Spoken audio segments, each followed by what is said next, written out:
नमस्कार। अगर आप किसी भी सुप्रीमेसिस्ट मलयाली कम्युनिस्ट से किसी भी टॉपिक पे आर्ग्यू करते हैं तो उनके पास अगर कोई लॉजिकल या फैक्चुअल आंसर नहीं होता है आपके क्वेश्चंस के लिए, तो वो हमेशा अपनी लिटरेसी रेट का टोंट ज़रूर मारते हैं। तो क्या केरला का literacy rate, no doubt India में सबसे ज़्यादा लिटरेसी रेट केरला का ही है, पर क्या केरला का एजुकेशन सिस्टम इतना रोबस्ट है जो उसका लिटरेसी रेट इतना ज़्यादा है, या उसके पीछे कोई कारण है जिसकी वजह से ये लिटरेसी रेट इतना ज़्यादा है केरला का? आइए इन चीज़ों पे चर्चा करते हैं।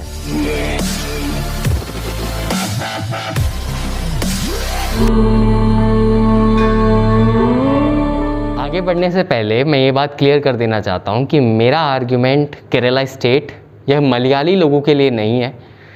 केरला की खुद में एक अपनी बहुत रिच हिस्ट्री रही है। केरला के लोग काफ़ी ज़्यादा इंटेलिजेंट होते हैं, न जाने कितने इंजीनियर साइंटिस्ट केरला ने हमें दिए हैं। वहाँ की अपनी बहुत रिच सोसाइटी। तो मेरा ये वक्तव्य मलयाली लोगों के ख़िलाफ़ नहीं है। मेरा ये वीडियो बनाने का मकसद उन लोगों को आईना दिखाने का है जो केरला गवर्नेंस या केरला एडमिनिस्ट्रेशन के लिए काम करते हैं, ठीक है। और वो सुप्रीमेसिस्ट कम्युनिस्ट लोग जो हमेशा अपनी लिटरेसी रेट के आड़ में दूसरे स्टेट्स को टोंट मारते हैं। तो आइए अब आगे बात करते हैं। देखिए, केरला का लिटरेसी रेट 100% नहीं है, वो 96.2% है। पहली बात तो ये।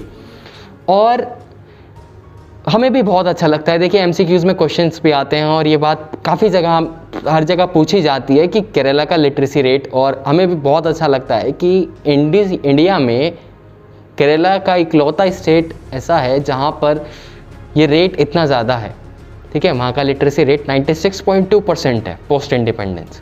तो क्या इसके पीछे केरला का एजुकेशन सिस्टम रहा?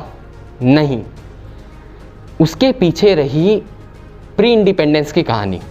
वो मैं आपको बताता हूँ। केरला की लिटरेसी रेट समझने के लिए आपको एक चीज़, जो एक वर्ड दिया जाता है जिसको बोलते हैं बिगिनर्स एडवांटेज। जब इंडिया इंडिपेंडेंट हुआ था उस टाइम पे केरला का लिटरेसी रेट 47% था। उस समय इंडिया का एवरेज लिटरेसी रेट 18% था। यूपी और बिहार का 10% और 13% समथिंग था। तो इंडिपेंडेंस के टाइम केरला का लिटरेसी रेट इसलिए बहुत ज़्यादा था क्योंकि ब्रिटिश कॉलोनाइजेशन के टाइम पे इंडिया में यूरोप से मिशनरीज़ इंडिया आते थे, ठीक है। और वो इंडिया में मेजॉरिटली वेस्टर्न कोस्ट पे आते थे, जिसमें महाराष्ट्र, कर्नाटका और केरला शामिल है। अब आपको यह बात पता होगी कि महाराष्ट्र और कर्नाटका का जो मेनलैंड है, जो स्टेट की बाउंड्रीज़ है, वो काफ़ी मेनलैंड पे भी उनका कवरेज रहता है।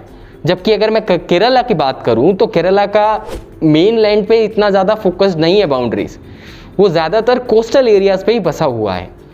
तो यही होता था कि ब्रिटिश कॉलोनाइजेशन के टाइम पे जब मिशनरीज़ यहाँ पर आते थे और वो अपनी क्रिश्चियनिटी का धर्म प्रसार करते थे, यहाँ पे प्रचार करते थे, और उसके बाद उन्होंने वहाँ पे स्कूल्स बनाना स्टार्ट किया और लोकल लैंग्वेजेस में बुक को ट्रांसलेट करके वहाँ पे एजुकेशन सिस्टम को की नींव रखी है, समझिए आप। इसीलिए मिशनरी एजुकेशंस का जो ज़्यादातर इम्पैक्ट है वो महाराष्ट्र, कर्नाटका और केरला में हमें देखने को मिलता है।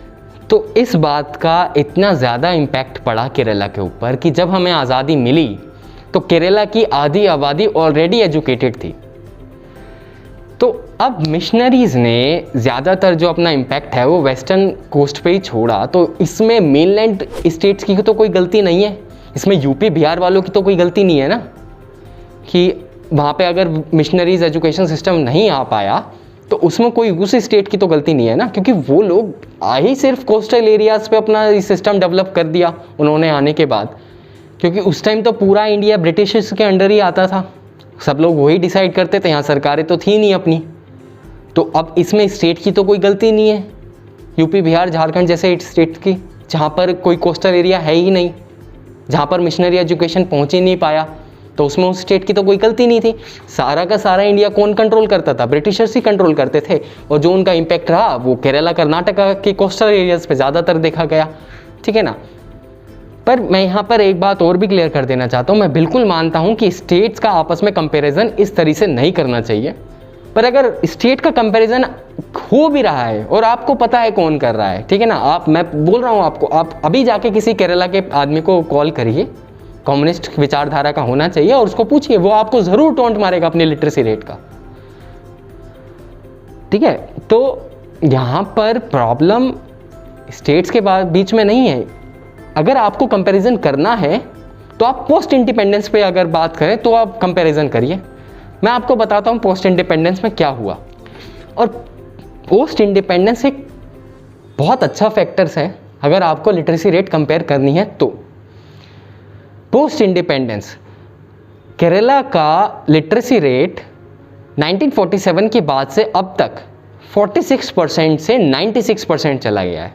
ओके, लगभग 2 टाइम्स समझ लीजिए। वहाँ जहाँ अगर मैं यूपी बिहार की बात करूँ तो यूपी का 13% था जो आज 73% हो चुका है।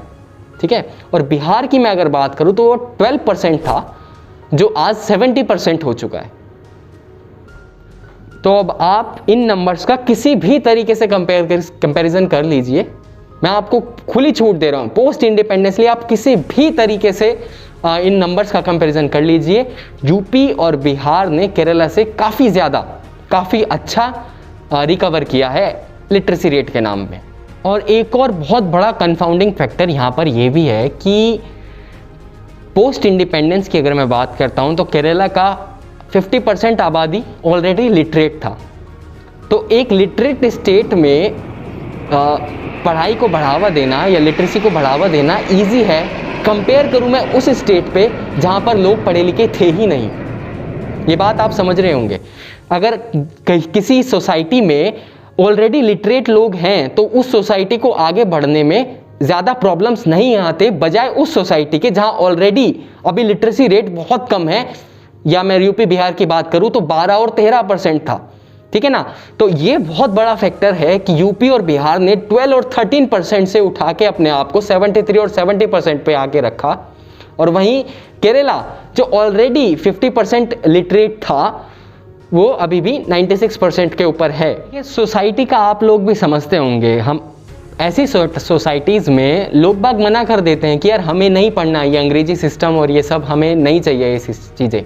ठीक है ना, तो लोग रजिस्ट करते हैं एजुकेशन को ऐसी सोसाइटीज़ में नीचे ग्राउंड लेवल पे उतारने में।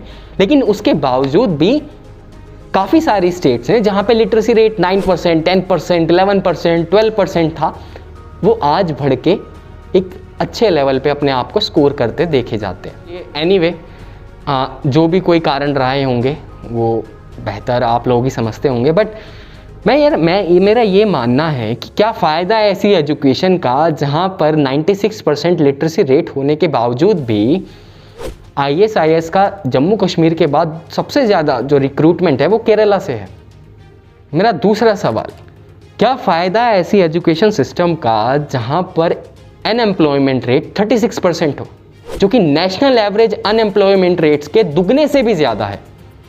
और अनएम्प्लॉयमेंट तो होगी यहाँ पर, क्यों? क्योंकि केरला को हमेशा या तो कम्युनिस्ट ने रूल किया या कांग्रेस ने, जो कि एक सोशलिस्ट विचारधारा पे चलते हैं। वो लोग इन्वेस्टमेंट पे ध्यान नहीं देते हैं। ठीक है, और जब स्टेट में इन्वेस्टमेंट ही नहीं होने की तो एम्प्लॉयमेंट तो आपको कहाँ से आने वाली है फिर।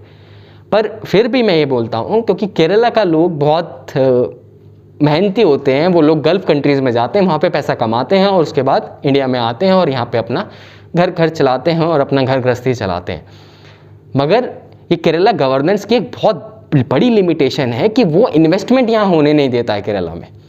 ठीक है, बहुत बड़ा एग्जाम्पल एक फैब्रिक मैन्युफैक्चरर कंपनी का था, मेरे नाम ध्यान से उतर रहा है, बट बहुत बड़ा एग्जाम्पल उनका है कि वो केरला से जब तेलंगाना में गए थे तो उन्होंने ये बात बोली थी कि केरला आज भी 50 साल पुराने ख्यालों में जी रहा है कहीं, तो जो कम्युनिस्ट विचारधारा लेके चल रही हैं आज भी। और मेरा तीसरा सवाल जो कि बहुत महत्वपूर्ण सवाल है कि क्या फ़ायदा है ऐसी एजुकेशन सिस्टम का जबकि केरला का कोविड रिस्पॉन्स इंडिया में सबसे वर्स्ट है। आपने बहुत सुना होगा ना, बहुत चल रहा था केरला मॉडल। कहाँ गया केरला मॉडल? कोई बात ही नहीं कर रहा अब, जो केरला मॉडल की पैरवी कर रहे थे। जिन भाई साहब ने ये चैनल सस्पेंड करवा दिया था उन भाई साहब को भी बोल देता हूँ मैं, आप भी थे ना केरला मॉडल में, आपका वीडियो भी चला देता हूँ। केरला का दोस्तों जो मॉडल है कोविड-19 के खिलाफ इस जंग में, वो बहुत ही सक्सेसफुल होता हुआ दिखा है। कोविड-19 से होने वाली लड़ाई को लेकर क्या केरल ने कोई नया मॉडल पेश किया है भारत के भीतर या फिर दुनिया के सामने? One would ask, how is Kerala better handling this COVID-19 crisis? The Kerala model. Kerala model. Kerala model. ഒരു പാക്കേജും ഇല്ലല്ലോ. കച്ചവട സമൂഹത്തിനായാലും മറ്റെന്ത് മേഖലകൾക്കായാലും പ്രത്യേകിച്ച് പാക്കേജുകളൊന്നുമില്ല. ഇവിടെ ഇവരെ ഉത്തേജിപ്പിക്കും.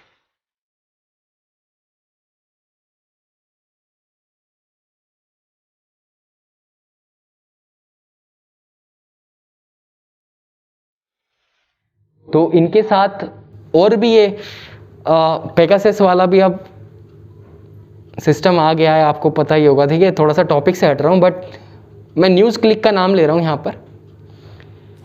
और अगर आपको समझना है ना पेगासस, तो आप ये देखिए कि न्यूज़ क्लिक क्या है और 2018 के न्यूज़ को आज क्यों पब्लिश किया गया, तब आपको कहानी समझ में आ जाएगी ये पेगासस क्या हो रहा है।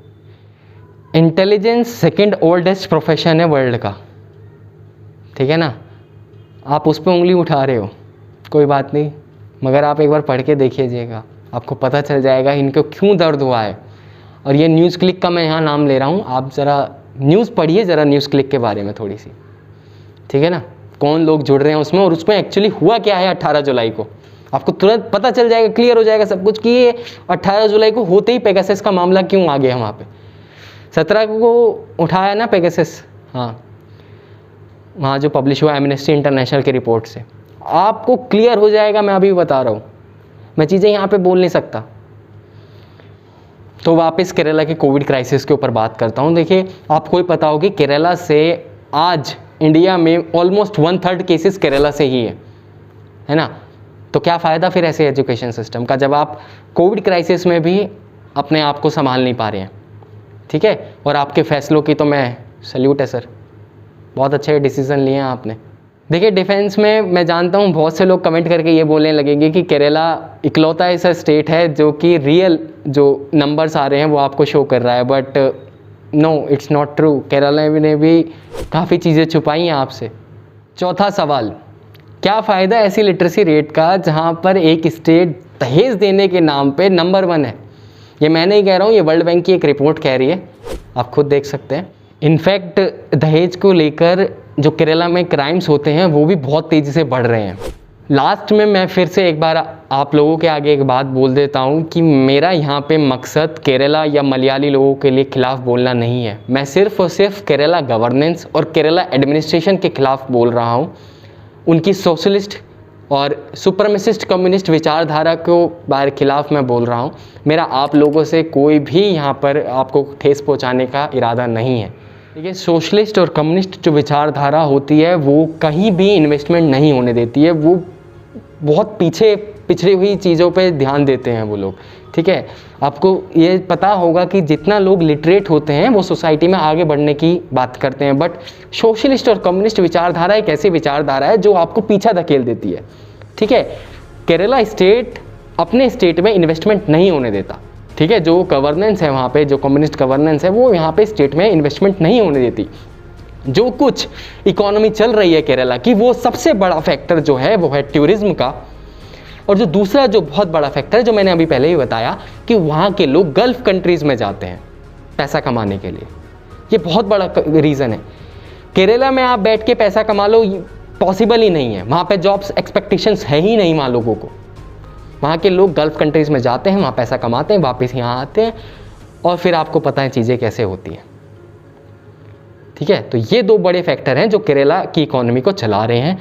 बाकी इस गवर्नेंस जो है, ये कम्युनिस्ट गवर्नेंस, ये अगर रहेगी तो केरला की इकोनॉमी कभी नहीं चलने वाली। तो केरला के पीपल बहुत मेहनती होते हैं, वो लोग जाते हैं, मेहनत करते हैं और वहाँ से फिर पैसा लाके यहाँ इन्वेस्टमेंट करते हैं। तो केरला की इकोनॉमी का आप सारा क्रेडिट वहाँ की गवर्नेंस को दे दो, ये बिल्कुल भी ठीक बात नहीं है, ठीक है। और तो बस मैं इतना ही कहना चाहता हूँ और यही सच्चाई है।